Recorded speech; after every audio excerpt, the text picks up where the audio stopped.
Hello, everyone, and welcome back to Titan English.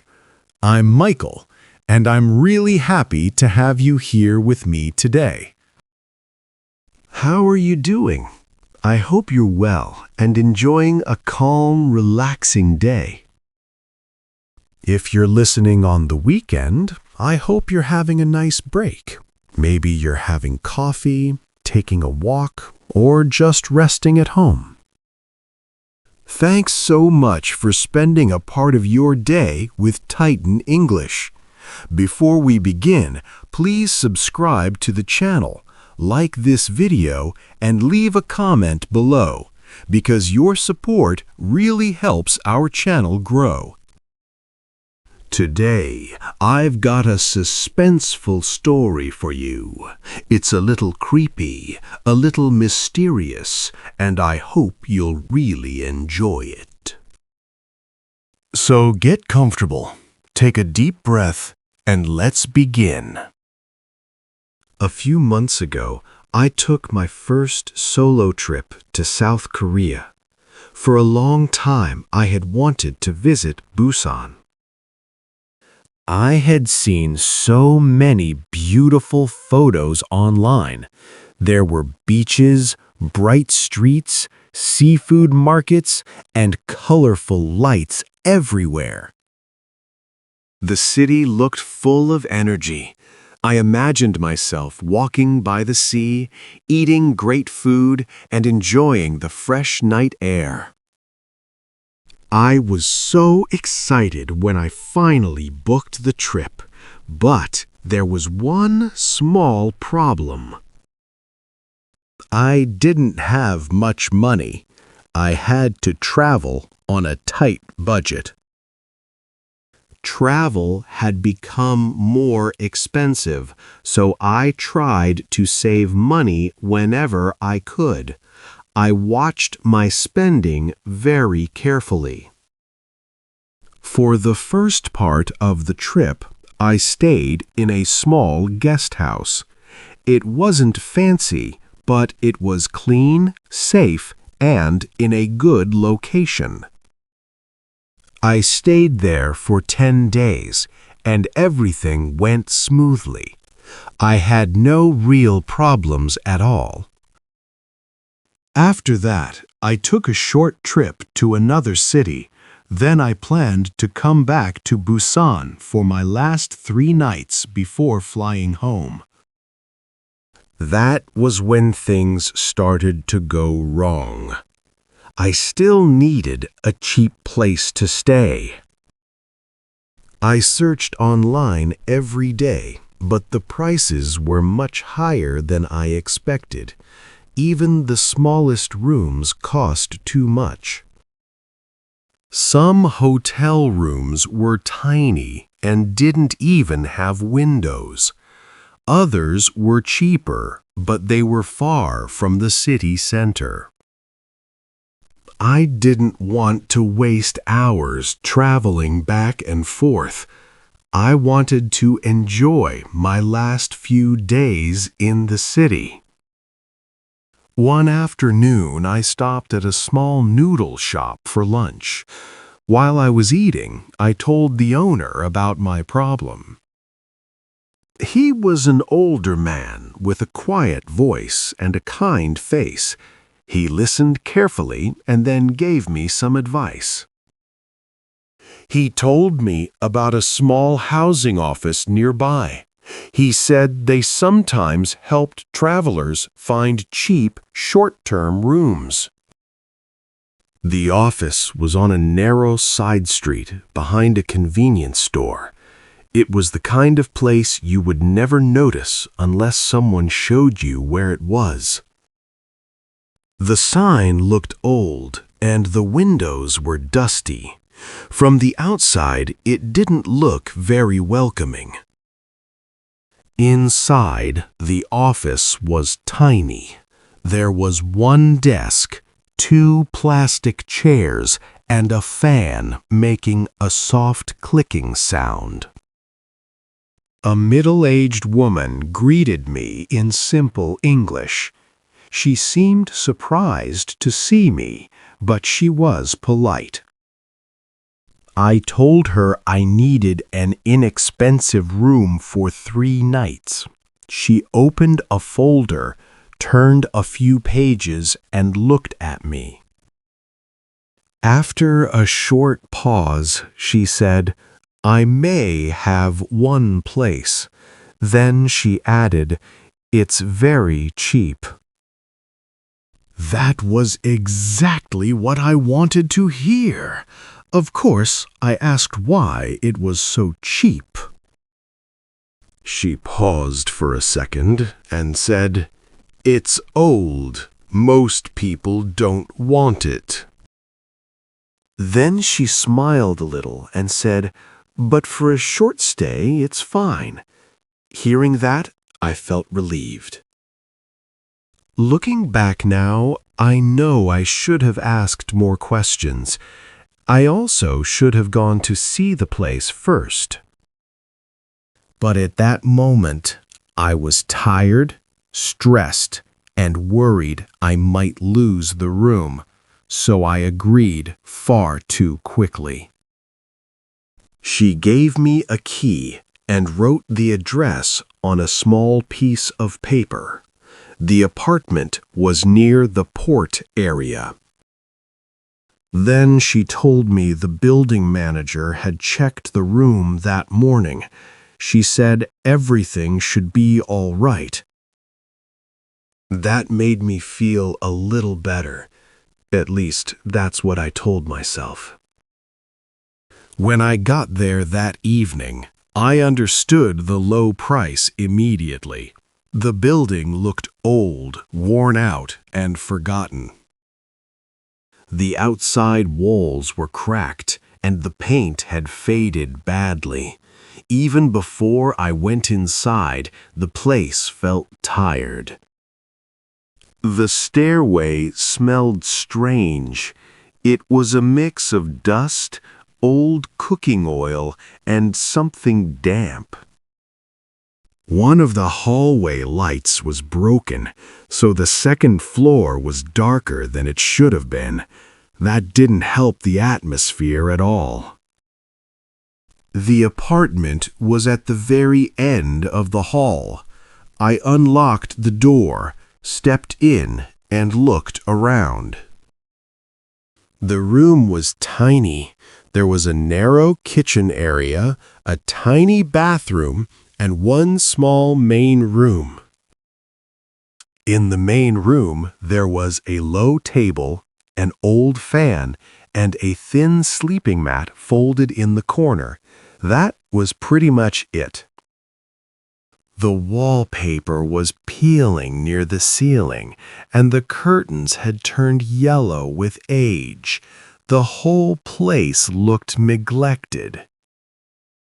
It also smelled strange inside. It smelled like old wood, damp air, and clothes that had never fully dried. I stood there for a moment and tried to stay positive. I kept reminding myself that I only needed it for 3 nights. Yes, it was ugly, and yes, it felt uncomfortable, but it was cheap, and I thought I could handle it. I put my bag down, opened the window for some fresh air, and decided to go back outside. I didn't want to spend more time in that room than necessary. There was a fried chicken place just around the corner, so I went there for dinner. It felt better to be out where there were lights and people. I chose a seat by the window because I still didn't know the area very well. I wanted to make sure I could remember the way back. The streets nearby all looked similar to me. I didn't want to get lost later that night. I ate slowly and watched the people outside. The city felt lively, warm, and full of movement. There were cars passing, music from nearby shops, and people laughing as they walked by.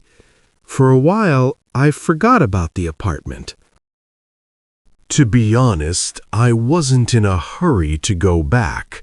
Something about that place already made me uneasy. Still, the rain began to fall, and it quickly got heavier, so I paid for my food and headed back. By the time I returned, my shoes were wet, and the bottoms of my jeans were soaked. I climbed the stairs and unlocked the door. The moment I stepped inside, I knew something was wrong. The room was completely dark. The power had gone out. At first, I was only annoyed because my phone battery was already low and I needed to charge it. I used my phone screen for light and stepped carefully into the room. Then I felt something wet under my shoe.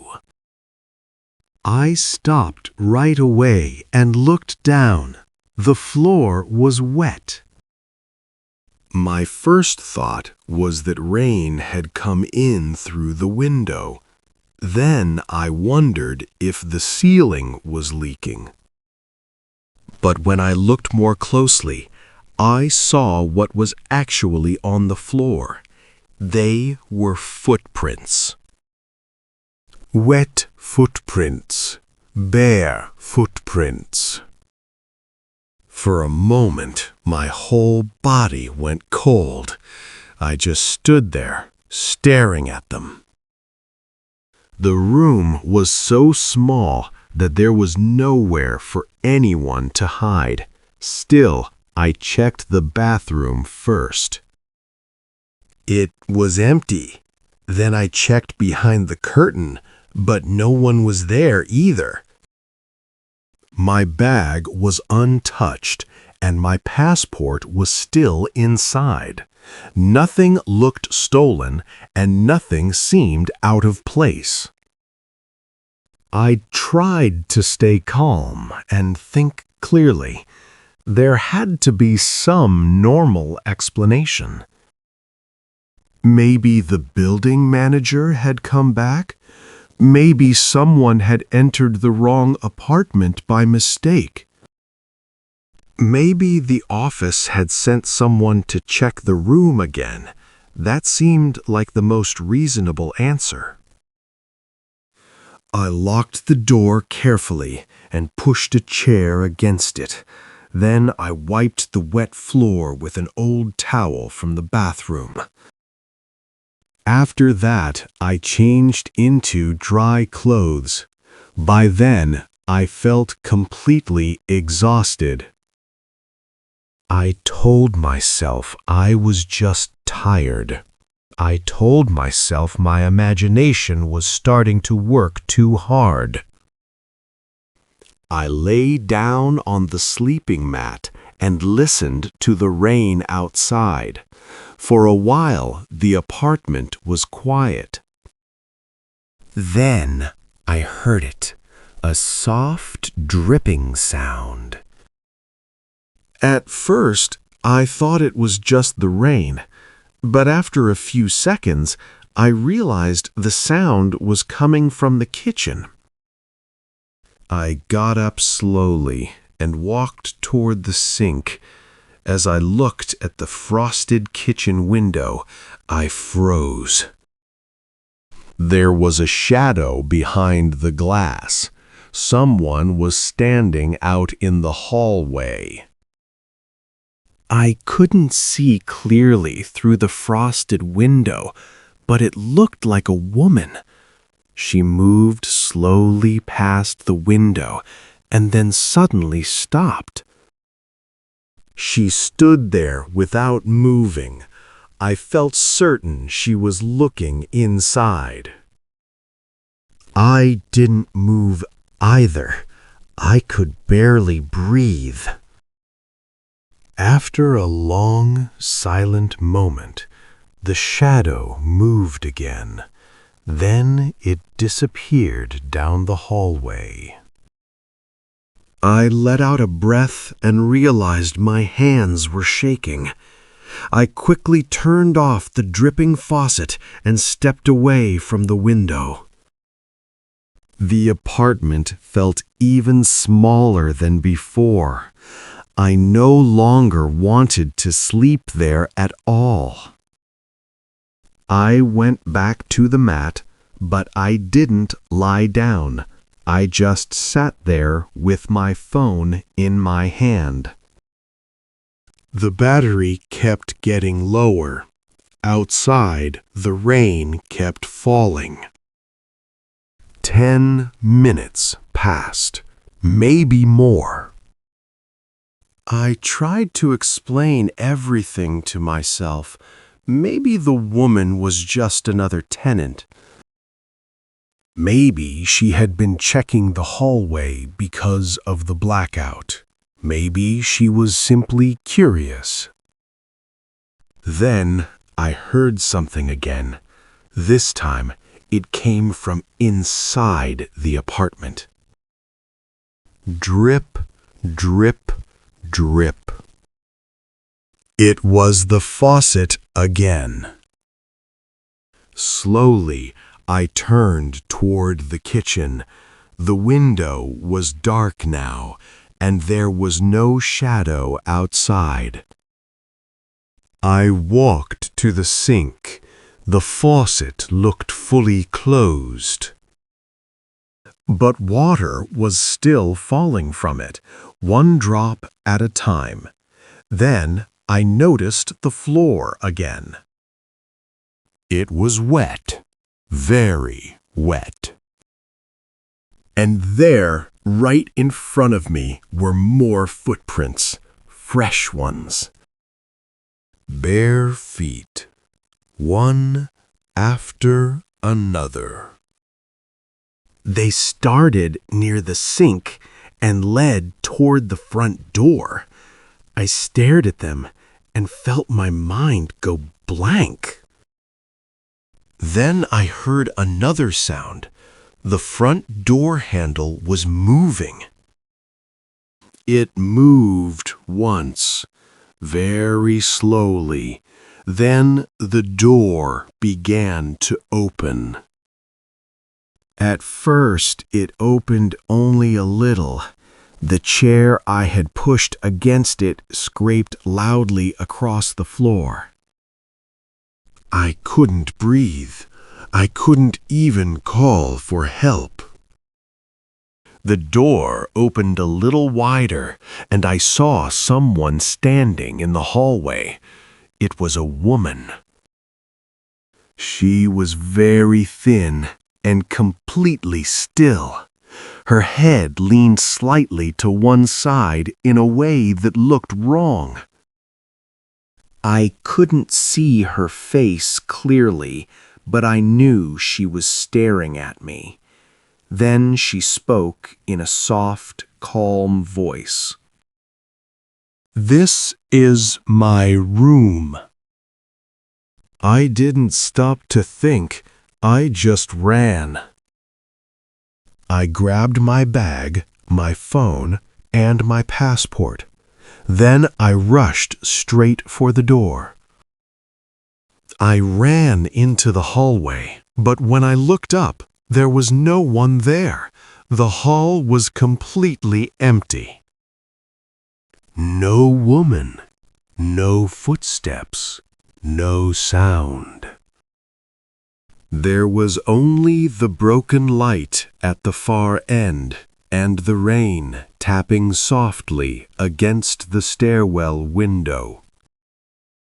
I didn't wait another second. I ran down the stairs, out of the building, and into the street. I kept walking through the rain without even knowing where I was going. I just wanted to get as far away from that place as possible. Eventually, I found a large hotel near the main road. It cost much more than I wanted to spend, but I didn't care anymore. I paid for a room immediately, went upstairs, locked the door, and turned on every light. I stayed awake until morning. The next day, I went back to the housing office. I placed the key on the woman's desk and asked for my money back. She looked uncomfortable right away. I told her everything. I told her about the wet footprints, the shadow at the kitchen window, the opening door, and the woman's voice. She listened without interrupting me. At first, she said nothing. Then she looked down and spoke very quietly. She admitted the apartment had a history. Years earlier, a woman had lived there alone and died suddenly in the room. After that, many local people refused to stay there. Some believed the room was unlucky. People had told stories about hearing dripping water late at night. Others said they had seen a woman near the kitchen window. A few even claimed the door opened by itself. Hearing all that made me feel sick. I asked her one simple question. Why didn't you tell me? She gave me a tired little smile and said, "If I tell everyone, no one stays." After that, I left the office. I didn't want to hear anything else. When I got home, I searched online and learned that some places are rented cheaply because of tragic events connected to them. Many people choose to avoid them completely.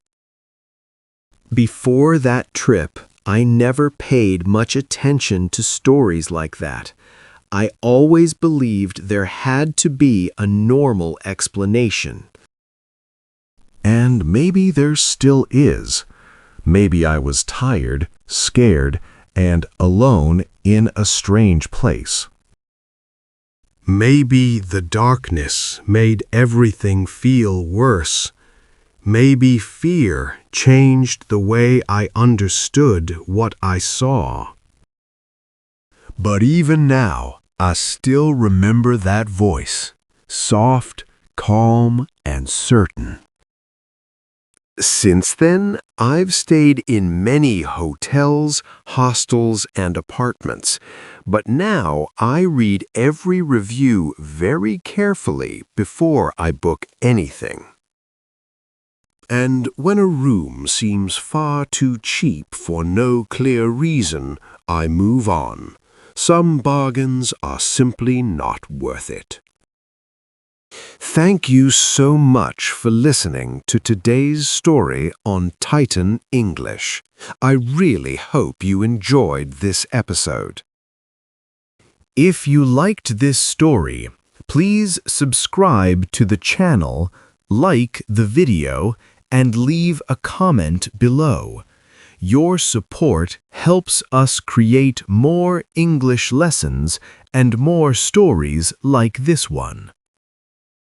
And here's today's question for you.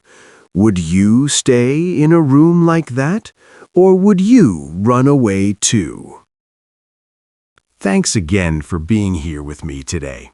I'm Michael, and I'll see you in the next episode of Titan English.